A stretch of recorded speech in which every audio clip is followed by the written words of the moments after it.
Hello and welcome to Asking for a Trend. I'm Josh Lipton, and for the next half hour, we are breaking down the trends of today that'll move stocks tomorrow.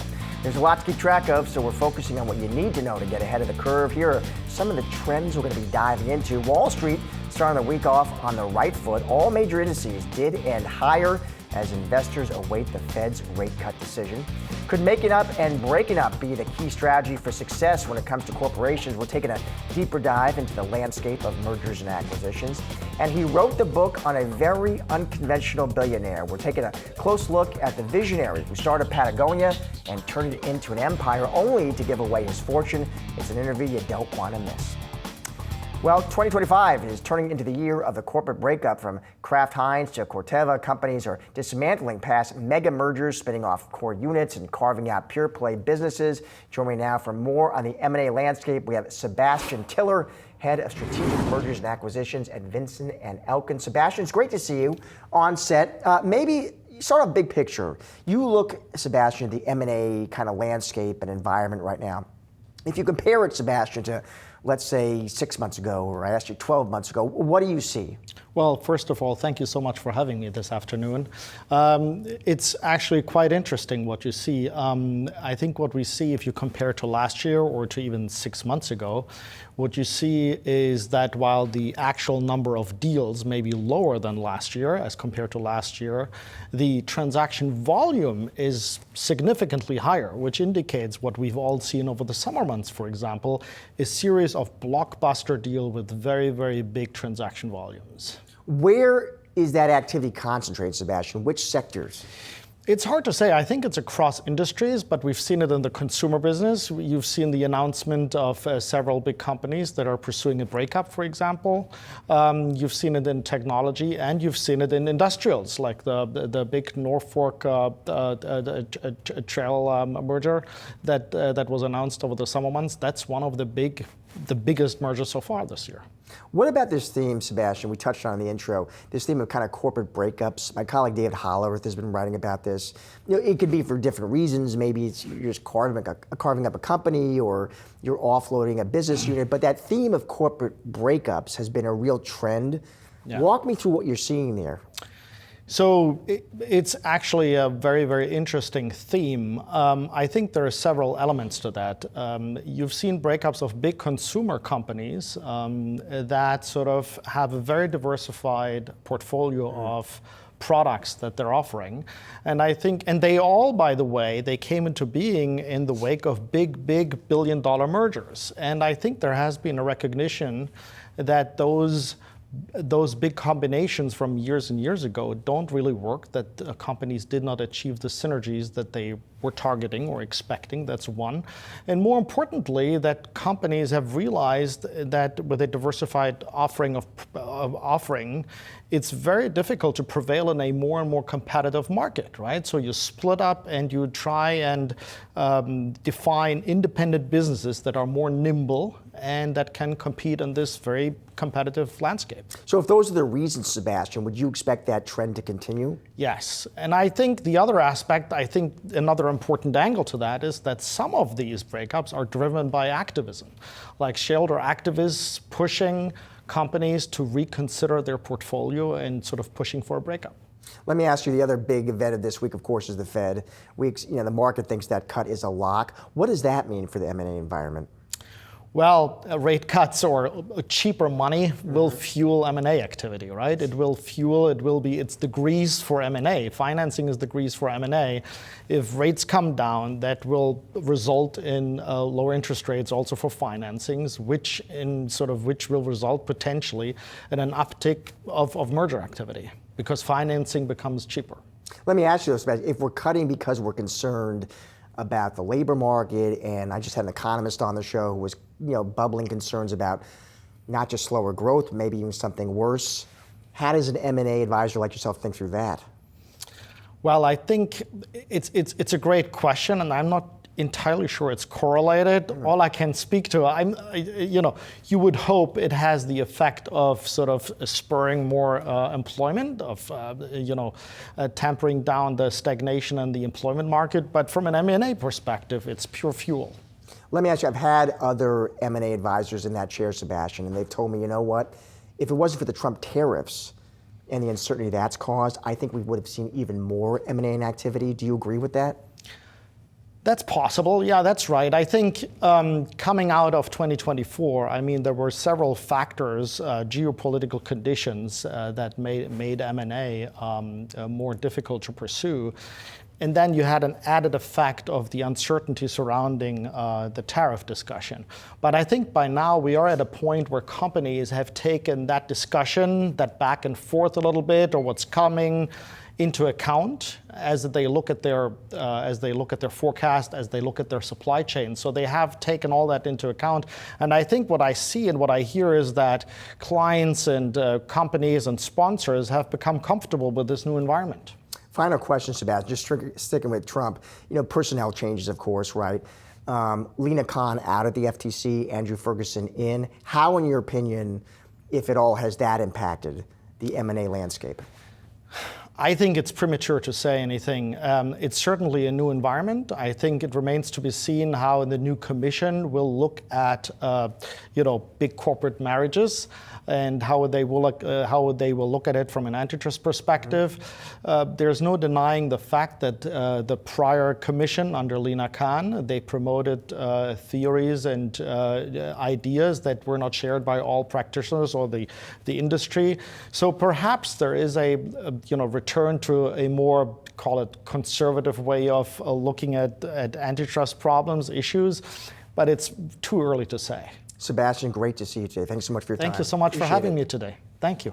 Stick around. Much more As for a Trend. That's still to come. The S&P 500 and the NASDAQ hitting another record closing high. The S&P 500 topping 6,600 as the Fed's rate decision nears. Yahoo Finance's Jared Blickford joins us now with the trading day takeaways. Jared. Thank you, Josh. We got to talk about mega cap domination, and I'm seeing this expressed in a few different ways in the market. We've talked about this concentrated market, highly concentrated going back a few years, and we haven't necessarily seen that as of late, but it seems to be on the way back. Now, this is a sector action, and what you're going to notice, these three sectors that are outperforming the S&P 500. XLC is communication services. That's where you find Alphabet, and Alphabet has been on fire recently. It's up over 20% over the last month, hitting record high day after day. Tech, that's NVIDIA. We know what tech includes. And then XLY, that includes Amazon and Tesla. And guess what? Tesla has really come alive recently. And let's just show a 10-day chart on that. And by the way, it's up 22%, 23% in 10 days. And it's also positive on the year, which I was just kind of showing along the close here, up 1.54%. So it has come alive after taking out this high. And we're just seeing more and more this market kind of re-gearing towards these larger names. And it doesn't mean that it's things have to roll over or that it's even a big warning sign, but it's helpful to know what's working and what's not. So here's my leaders board, and I like to use these ETFs to show what's in favor, what's not. Look at the upper left, MAGS, that is a MAG 7 ETF, followed by New York FANG, followed by FDN. That's basically an internet ETF that tracks mega caps, and the NASDAQ 100. ARK, that's a lot of smaller issues, but Tesla's in there, and so is Shopify. And today it's skewing towards those larger names because that's what's positive today. And then you go down and see what's not working today. Bitcoin, that's kind of a smaller one. Maybe we'll have some time for a Bitcoin check at the end. And then regional banks. I found this interesting because on a day when JP Morgan was hitting record highs, here's our big bank leaderboard here, and you can see a lot of green on the screen. Take a look at what's happening with the smaller banks, the regionals, just not seeing it there. Final exhibit. This is like Exhibit Z, Josh. Stick with me here. S&P 500 equal weight index. This is down 22 basis points today. Not a lot. But meanwhile, the S&P 500, which is market cap weighted, which means the bigger stocks get a bigger vote, that was up 0.5%. So it seems like big is back in favor again. Meanwhile, yes. The event of the week, Ooh. Fed decision on deck. What are you listening for? So I'm looking for dissent, and I just had the opportunity to sit down with Greg Dacco today. He's EY chief economist, and we were talking about the Fed and how there could be more than one type of dissent. And if you're following at home here, there's going to be potentially a hawkish one and a dovish one. He lays it out for us. There's likely to be a few dissents when it comes to the actual vote for the rate cuts. There's likely a small majority that's led by Jerome Powell that is in favor of a 25 basis point easing of the Fed funds rate, because there has been some evidence that the labor market is softening, notwithstanding the reacceleration in inflation. But at the same time, on both ends of the spectrum, you're going to see a more hawkish dissent in favor of a hold, likely from a couple of regional Fed presidents. And then you're likely to see a dissent in favor of more easing, 50 basis points or perhaps more, with Governor Bauman and Governor Waller likely dissenting in favor of a larger rate cut, and potentially Stephen Moran also dissenting.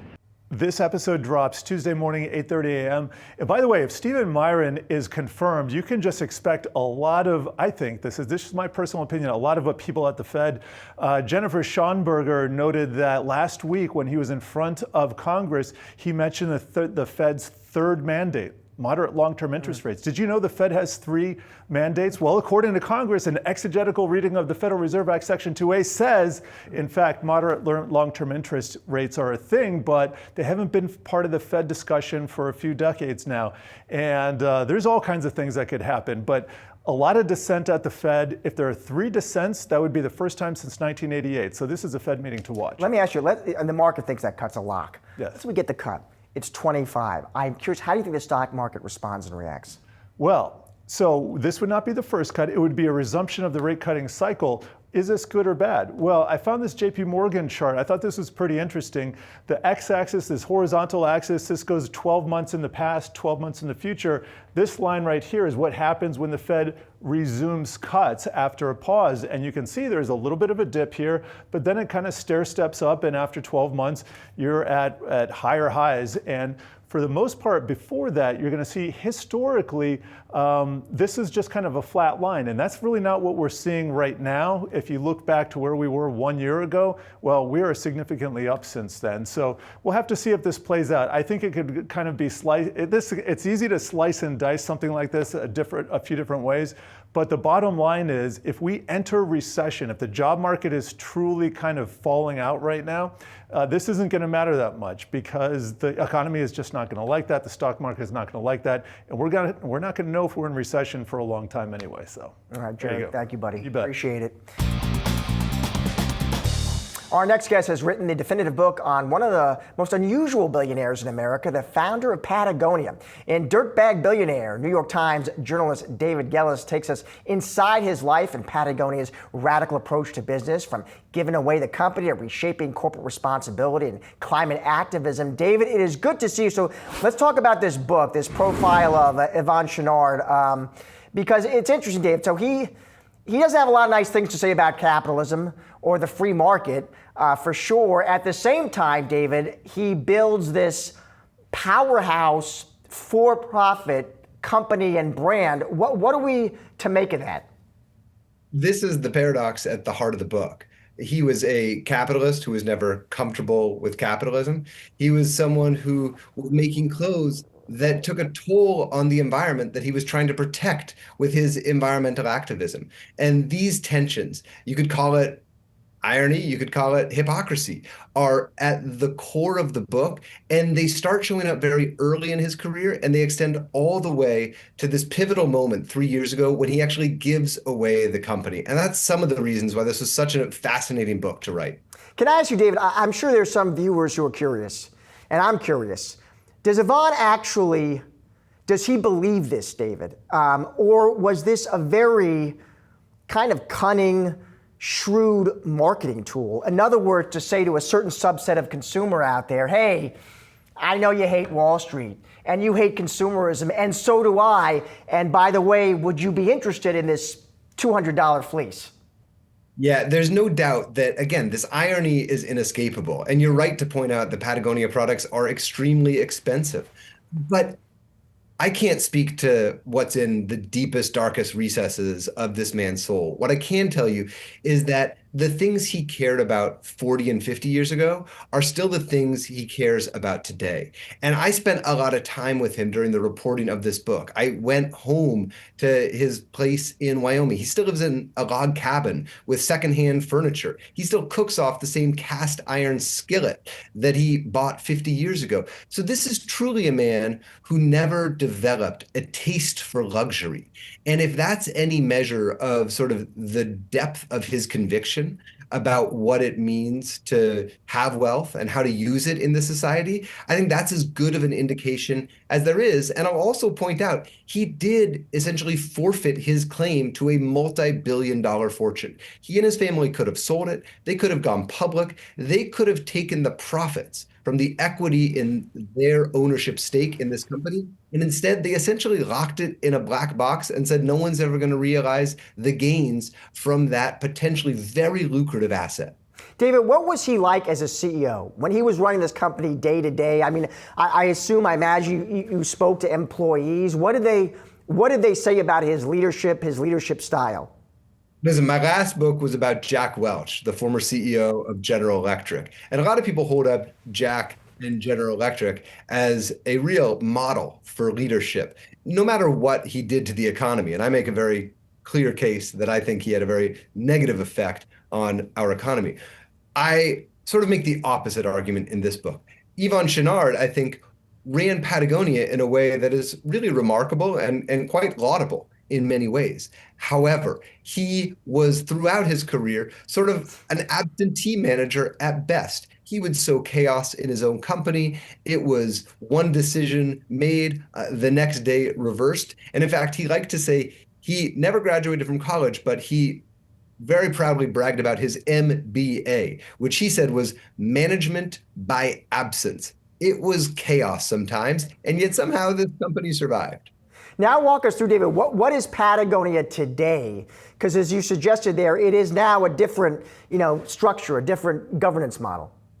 Well, it's still a for-profit corporation headquartered in Southern California. What's unusual now is that because of this very complex ownership change that Chouinard and his family embarked on 3 years ago, 100% of the profits that are not reinvested in the company are now distributed through this new series of 501c4 organizations to the kind of organizations, the kinds of causes that Chouinard and his family have supported for their whole career. Notably, that's mostly conservation, preserving wild lands, and also environmental activism. I'll also note there's some politics in there as well. Some of this money is going to support Democratic candidates. I've owned a Patagonia, David, for, I'm not kidding, it must be 10 years. It is a workhorse. I am just curious, though, given that the company is different in terms of structure, are they still making the same great product, even though you have a different structure and sort of just different incentives? Quality was one of the hallmarks of his career from the very outset. Listen, it's gone up and down over the years. I think he'd be the first one to tell you that. But when you talk to the leadership of the company, when you talk to him still about what he wants to see from the company, it all sort of begins and ends with that same promise that if you buy one of their products, it is something that will last you a lifetime. And if it wears out, you can bring it back into the store and they'll usually give you a brand new one for free. I don't know how that works out from a business model perspective, but that's the kind of quality that they still pride themselves on. David, great to have you on the show today. Thanks so much for your time. Appreciate it. That's a wrap on today's Ask for a Trend. Be sure to come back tomorrow at 4:30 p.m. Eastern for all of the latest market-moving stories affecting your wallet. Have a great night.